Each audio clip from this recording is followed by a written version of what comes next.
Hello and welcome to Combat Patrol Carnage.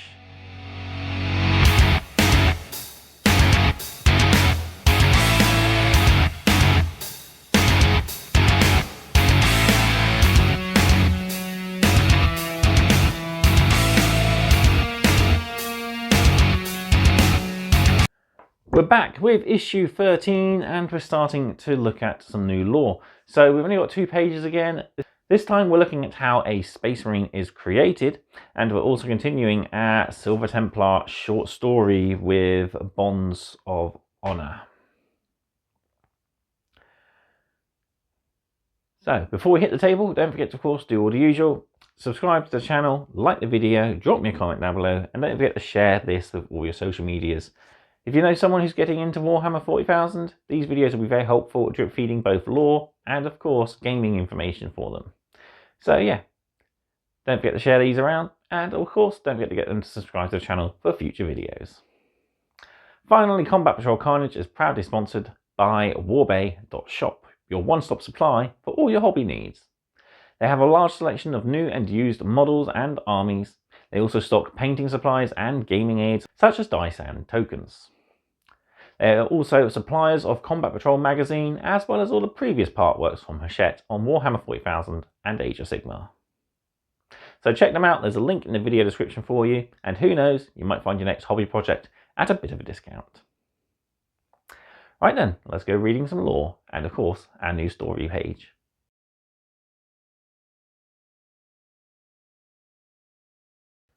Here we are then, back with issue 13. We've got our Terminators painted, and they're going to be enjoying the field of battle very shortly. We'll be putting them to the test in the next video, but for now we have a couple of pages of lore to read, including a short story. And we, of course, have issue 3 at hand. I just need to get my pen and dice in a minute, so we can name our Terminator squad. So I'll adjust the camera and we'll get right into it.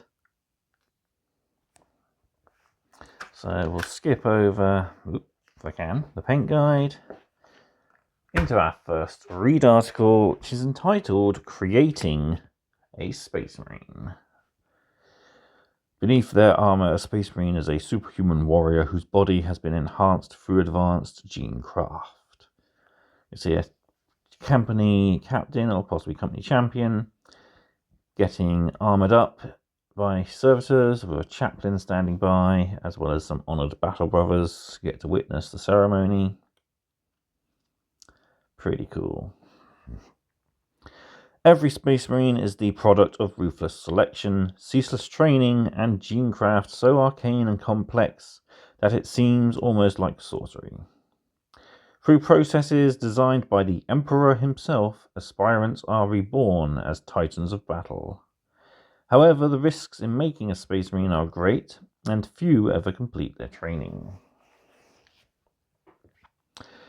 Space Marines are not born but made. Recruited from the ranks of young warriors, an aspirant Space Marine must endure his entire body being slowly rebuilt into a weapon of war. Every chapter has its own traditions, but all follow the same broad structure. Aspirants must complete physical and spiritual trials and challenges to prove their worthiness, while accepting the implantation of a variety of gene-crafted organs.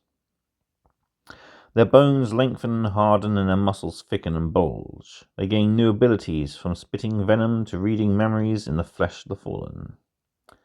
The last and most sacred organ to be implanted is the black carapace, a second skin linked with advanced circuitry that interfaces directly with the Space Marine's power armor. The process of making a Space Marine is dangerous. During training, an aspirant must prove himself worthy. For those who fail, there is no second chance. Those who do not perish immediately are often turned into servitors, mindless cyborg drones who perform menial labor for the chapter. They stand as a bitter reminder of the dangers of initiation.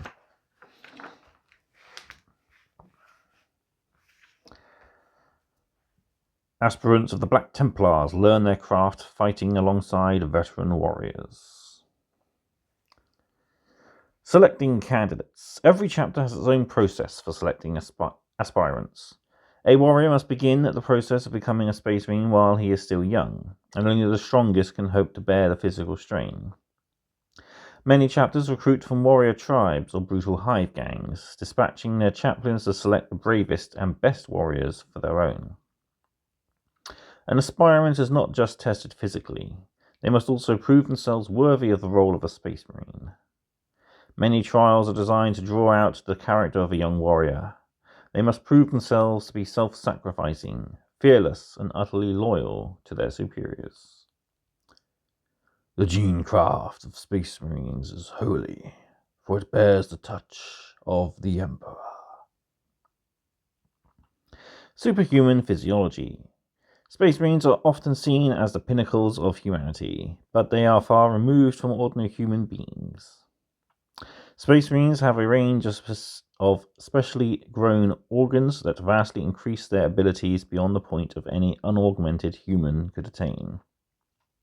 The Larraman's organ, for example, lets a Space Marine heal almost instantly from injury, while the multi-lung allows a Space Marine to safely breathe even in a highly toxic atmosphere. Meanwhile, the catalepsian node enables a Space Marine to go without sleep for days or even weeks. The most important of the Space Marine's augmented organs is the progenoid gland. Once matured, these glands produce a vital biological matter known as gene seed. Gene seed is needed to make new Space Marines. Apothecaries often accompany Space Marine hosts into battle in order to recover the gene seed of the fallen. For if they did not, the chapter would die out, unable to produce enough new recruits to replace their casualties. So yeah, there we have it, a nice bit about how Space Marines are forged. Another classic artwork there of a Dark Angel being armoured up. And as we see here, the Black Templars fight in mixed squads, where we see the aspirants fighting alongside Battle Brothers in what are called Crusader squads. So yeah, pretty cool.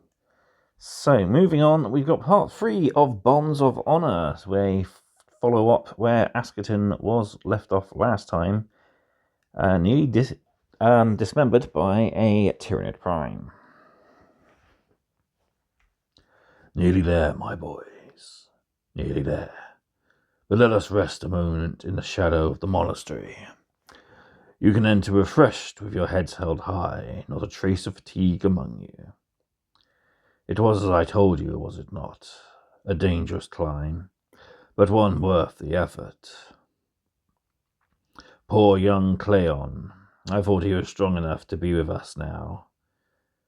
The cold takes many who seem strong, but even to attempt the climb is a great honor, and there must be no talk of shame or sadness in his passing.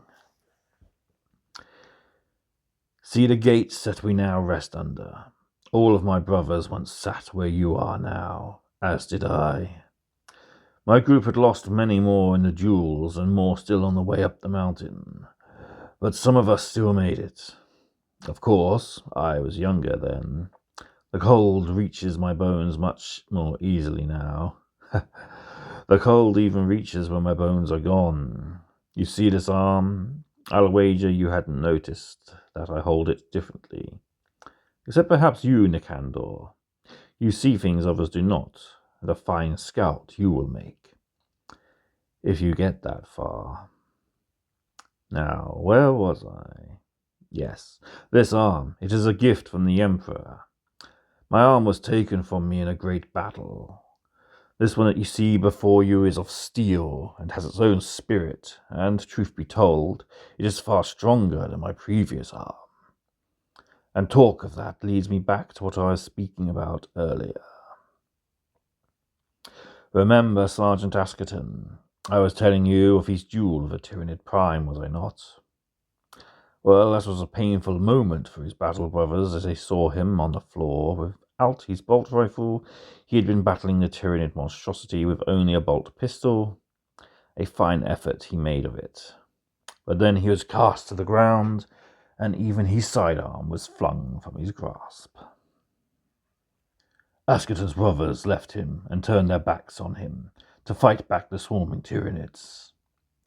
It may sound to you as though they abandoned him, but do not forget that the good sergeant's pride would not allow him to accept any aid. The brothers also knew something that you might not. The armor of a space marine is more than plates of inert plasteel and ceramite. It is a living thing that contains its own strength and spirit. The space marine is so connected with his armor that it moves along with him, the machine muscle greatly enhancing his already formidable fortitude. So it was that Sergeant Askerton was not so unarmed as he appeared. As the great Tyranid Prime towered over him, Askerton gripped hold of the thing by one of its legs. Shocked, it flapped its mighty wings, but to no avail. Then, realizing it could not get away, it lunged forward. As it dove downwards, Askerton wrenched on its leg, and the thing screamed. None of the brothers there knew whether Tyranids could feel or understand pain as we do, but in that moment it sounded to them as though the beast had suffered the torment of 100 deaths. Hoping desperately that he had disabled it fully, Askerton let go, and the creature recoiled momentarily, and then moved to strike again, but Askerton moved first. He lunged at the creature, punching through its leathery wings with his armored fist, and dragging his arm through the hole, rending and tearing the skin. As Askerton duels the Tyranid Prime, endless hordes of beasts push forward.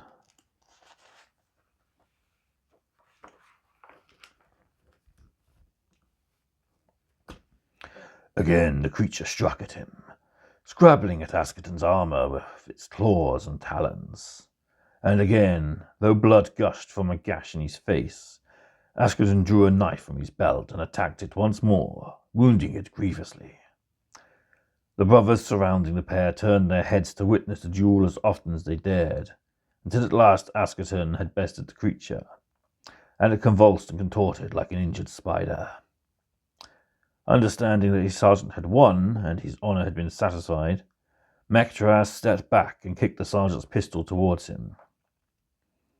Askerton drew it up and fired a single shot into the Tyranid Prime's carapace, and at last the beast was still. With the leader beast slain, the lesser creatures seemed to fight differently.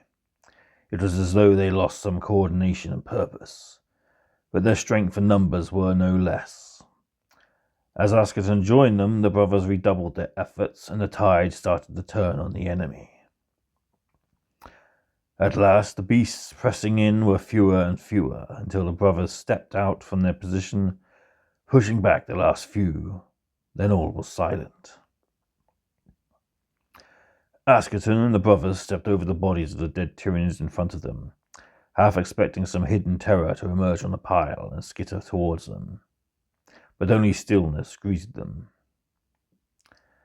Askerton's eye was caught by a void amid the devastation of the ruined city, and he started towards it, his brothers following. There before them was a deep tunnel of alien design, looking as much like a creature or a plant as it did like an engineered structure. The brothers stared into it, but it seemed to suck the light from around it, possessing a deeper darkness than any of them had seen. One of the brothers, Heraklion, drew a grenade from his belt. He gestured to the others to move to the side and then cast it into the mouth of the passage. Seconds passed, and then the earth shook as the grenade exploded, but the structure did not collapse as he might have expected. Intrigued, the brothers entered the tunnel.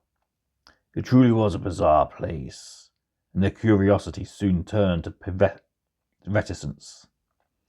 Doubtless this burrow was some artifact of the Tyranid swarm. But what was it? A transitway? A fortification? A dwelling?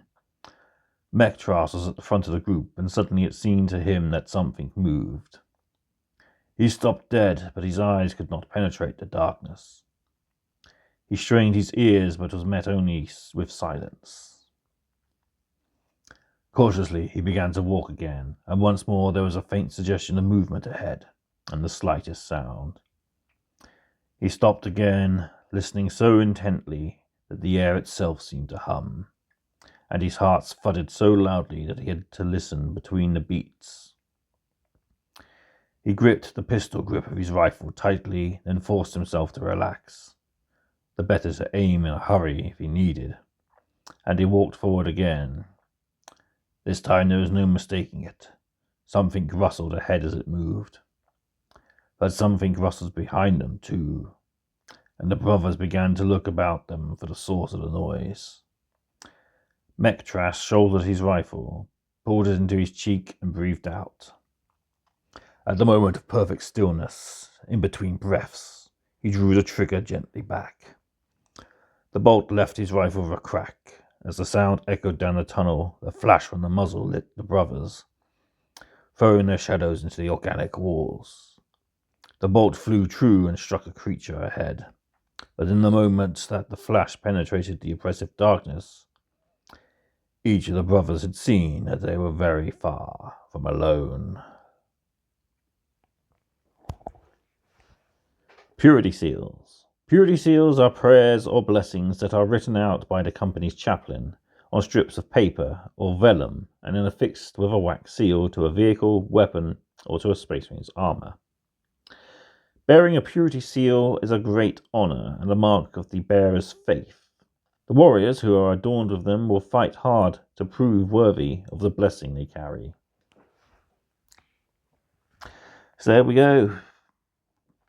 Sergeant Askerton's squad has overcome the Tyranid Prime, but are now met with a deeper, darker threat as they enter a Tyranid tunnel, which is teeming with creatures.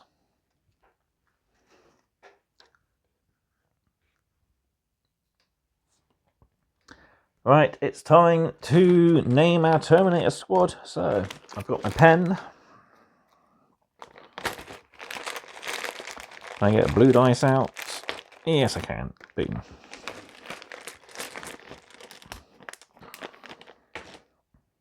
And of course, we're going to need issue 3 for our naming table.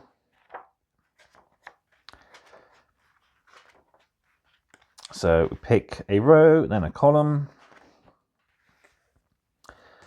So first off, a little bit of reading. Terminator Squad. Terminators are indomitable, heavy assault troops. Drawn from the most experienced veterans in a chapter, they are deadly at any distance. Whether laying down storms of bolter fire or closing in for the kill with crushing power fists, many a battle has been won by the timely intervention of these elite warriors. So, who is the sergeant in control of the squad? We have 5, followed by 3. Catus, or Castus. Caestus. And the epithet is 5 again, followed by 6. Castus's Rampages. Nice.